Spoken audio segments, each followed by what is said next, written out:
जय श्री राधे। पूज्य श्री सद्गुरुदेव भगवान के चरणों में प्रणाम। पूज्य श्री उड़िया बाबा जी द्वारा साधकों के प्रश्नों के उत्तर। साधक ने पूछा, महाराज जी भगवान कैसे मिलें? बाबा उत्तर देते हैं, अरे भगवान से कौन मिलना चाहता है? सब यही चाहते हैं कि स्त्री पुत्र या धन मिल जाए। हर समय सांस सांस पर भगवान को याद करो, फिर देखो भगवान कैसे नहीं मिलते। अगला प्रश्न, बाबा जब हम भजन करते हैं तो हमारा मन कभी साकार में लगता है, कभी निराकार में, तथा कभी श्री राम की उपासना करना चाहता है और कभी कृष्ण की। इसमें ठीक क्या है और हमें क्या करना चाहिए?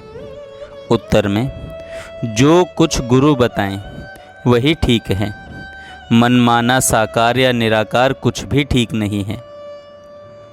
गुरुदेव के आदेशानुसार किसी एक को इष्ट देव मानकर गुरु के उपदेश किए हुए मंत्र का जप और इष्ट के रूप का ध्यान करना चाहिए। अगला प्रश्न, यदि हम श्री कृष्ण का ध्यान करते हैं तो हमारे ध्यान में कभी श्री राम, कभी हनुमान जी और कभी श्री शंकर जी आ जाते हैं। यह क्या बात है? इस विघ्न की निवृत्ति कैसे हो? उत्तर, ध्यान में आते हैं आने दो, घबराओ मत। बस अपने अपने इष्ट मंत्र का जप किया जाओ, उसे मत छोड़ो, इसी में कल्याण है। अगला प्रश्न, भगवत चिंतन करते समय चित्त संसारी विषयों में चला जाता है, इसका क्या करें? उत्तर, बस चिंतन ही करो। चिंतन करते करते जब सच्ची आसक्ति हो जाएगी तब चित्त इधर उधर कभी नहीं जाएगा। फिर तो भगवान के सिवा कुछ भी नहीं सुहाएगा। कहा भी है, तिन खान पान नहीं भावे है, नहीं कोमल बसन सुहावे है, तिन विषय भोग सब खारा है, हरि आशिक का मग न्यारा है। अगला प्रश्न, भजन ध्यान में नींद बहुत आती है, इसे दूर करने का क्या उपाय है? पूज्य बाबा उत्तर देते हैं, निद्रा आने का मुख्य कारण है भजन में आसक्ति न होना। अतः आसक्ति होने से ही इसकी निवृत्ति हो सकती है। यही इसका मुख्य उपाय है। इसके लिए कुछ अन्य उपाय ये हैं। पहला, जब ध्यान या जप करते हुए नींद आने लगे तो ध्यान छोड़कर पाठ या गुणगान करने लगो। इस प्रकार पद कीर्तन या नाम कीर्तन इसमें बहुत सहायक होंगे। दूसरा, अपने इष्ट देव के चरित्रों में चित्त ले जाकर उसे द्रवीभूत करो। उनके स्मरण में चित्त इतना डूब जाए कि शरीर की सुधि न रहे। तीसरा, भगवान के विरह में रोने से चित्त द्रवीभूत होता है और इससे जब सत्व गुण का आविर्भाव होता है तो स्वतः ही तमो गुण जनित निद्रा तंद्रा के लिए कोई अवकाश नहीं रहता। चौथा, यदि 4-5 आदमी एक स्थान पर इकट्ठे बैठकर जप या ध्यान करें तो नींद नहीं आएगी। पांचवा, भय से भी नींद नहीं आती। अतः गुरुदेव के सामने बैठकर जप ध्यान करने से नींद कदापि नहीं आएगी। छठा, झुककर बैठने से सुपुम्ना बंद हो जाती है। अतः मेरुदंड सीधा रखना चाहिए और शरीर को ढीला रखना चाहिए। इससे शांति और समता बढ़ने लगती है तथा रोमांच होने लगता है। सातवां, निद्रा शेष रह जाने से भी नींद आया करती है। अतः भजन के लिए बैठने से पहले आवश्यक निद्रा ले लेनी चाहिए। अगला प्रश्न, बाबा संपत्ति और विपत्ति क्या है? बाबा ने उत्तर दिया, भगवान का स्मरण ही संपत्ति है और भगवान का विस्मरण ही विपत्ति है। अगला प्रश्न, बाबा भजन के विघ्न क्या हैं?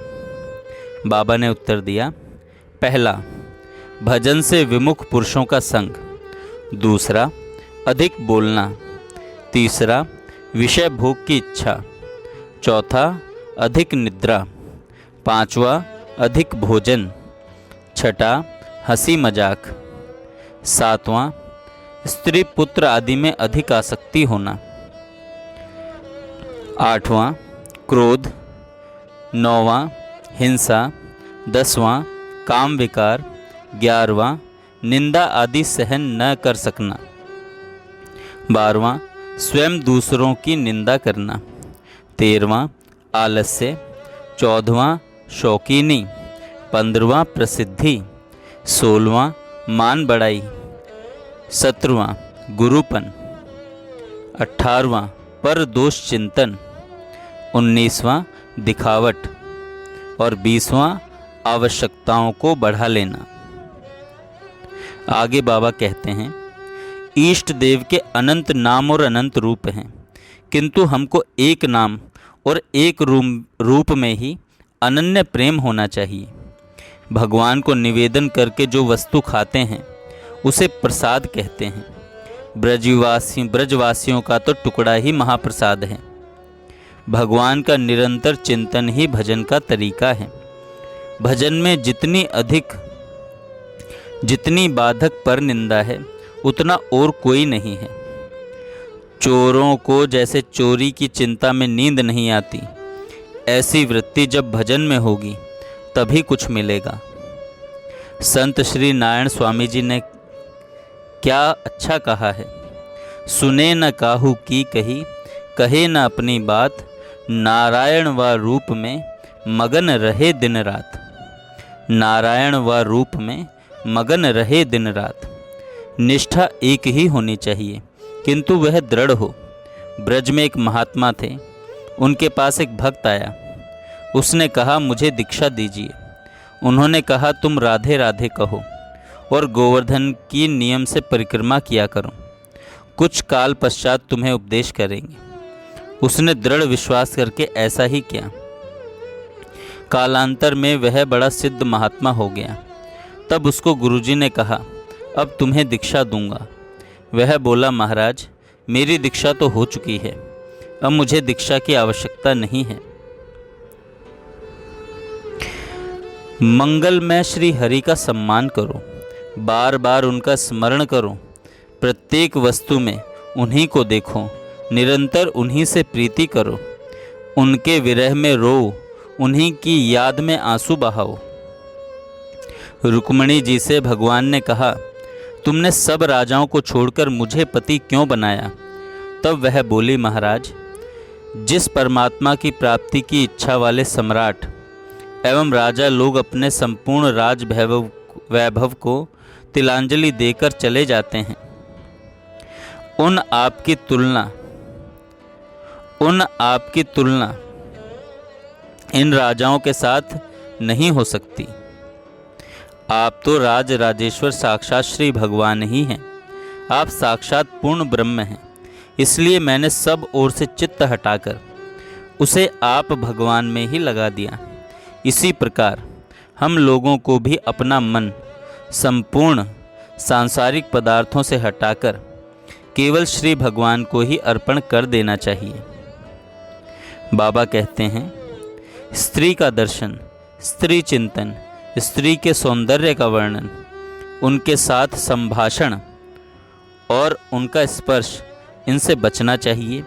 ये 5 काम के साधन हैं और विषयों में ले जाते हैं।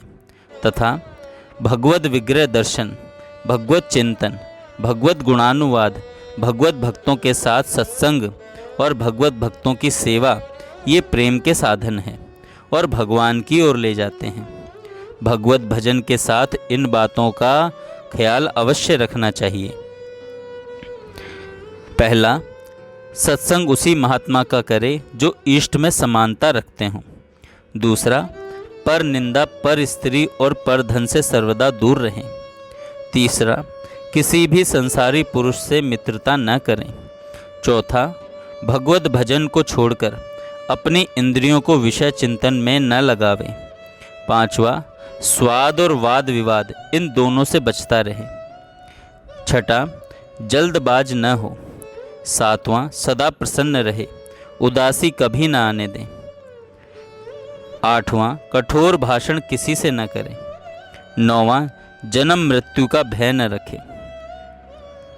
भाव से ही भगवान मिलते हैं, वे भाव के ही भूखे हैं और शास्त्रों में भी भाव की ही प्रधानता है। भगवान में आसक्ति हो जाना ही भगवत प्राप्ति का उपाय है। मैं भगवान का हूँ और भगवान मेरे हैं, इस अभिमान में मस्त रहना चाहिए। जय श्री राधे। जय श्री राधे।